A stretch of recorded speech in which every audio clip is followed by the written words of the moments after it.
howlka dacwad qaadista maxkamadda rafcaanka gobolka Banaadir oo loo dhisay habka howlka dacwad qaadista dunida hormartay ayaa maanta waxa xariga ka jaray gudoomiyaha maxkamadda sare ee dalka 9 bilood uu jiro garsoorka kadib dib u habeyntii madaxweyne Farmaajo waxyaabaha aad ku arki karto waxa kamid ah astaamo muujinaya habka hagista nidaamka loo maro dacwadaha kaaliyaasha maxkamadda oo iyaga loo sameeyay xafiisyo u gaar ah oo uu ku ogaan karo muwaadinka kaalmada sharciga uu u baahan yahay iyo arrimo kale gudoomiyaha maxkamadda rafcaanka gobolka ayaa munaasabada furitaanka howlkan dacwad qaadista rafcaanka ka sheegay inay diyaar u yihiin sidii ay u heli lahaayeen muwaadiniinta Soomaaliyeed adeegyo ay ku qancaan inta ay marayaan nidaamka go'aanka gaarista maxkamadeentooda waxa uu ballan qaaday inay sii wadayaan horumarinta adeegyada garsoorka waxaan noo harsan ilaahay duu ilaado laba howl kale ayagana aan sameyn doono muddo macquul ah oo maaragtay insha Allah taala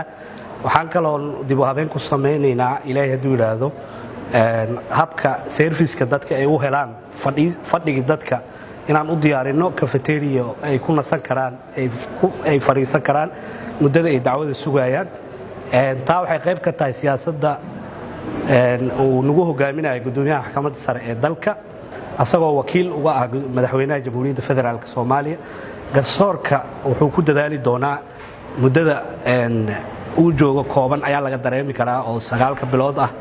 in maaragtay wax badan garsoorkii laga qabtay gaar ahaan annagana aan ka qabanay garsoorka gobolka Banaadir wax badan aan dib u habeynta dhismaha ka qabanay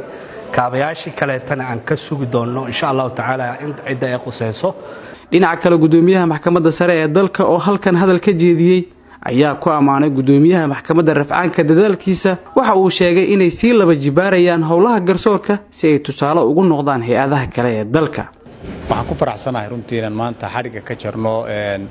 howlkan loogu talagalay in lagu qaado dacwadaha oo si aad iyo aad u qurux badan oo u heer sareysan loo qalabeeyay oo loo qaabeeyay oo runtii waafaqsan heerarka maxkamadaha ay leeyihiin waa horumarka runtii aan aad iyo aad ugu bogaadinayo gudoomiyaha maxkamadda rafcaanka gudoomiye Abshir waxa kale oo ku bogaadinaynaa shaqaalaha iyo garsoorayaasha maxkamadda rafcaanka iyo maxkamadda gobolka oo iyaguna garab iyo gaashaan ugu ah isbedeladaas iyo dadaaladaas runtii uu wado waxayna tusaysaa tani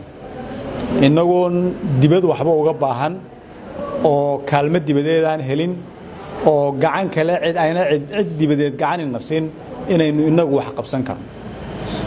runtii tay tusaalaha cad u tahay waxa weeye waa taas weeye way intaas hoolaynu furnay iyo intaa xafiisaynu furnay iyo intaa kaalmoodaynu furnay hay'adna lacag nooguma darin cid kalena waxay nama siin laakiin waxa weeye waxaynu inagu gacanteena ay ku samaysanay Cabduqaadir Ciise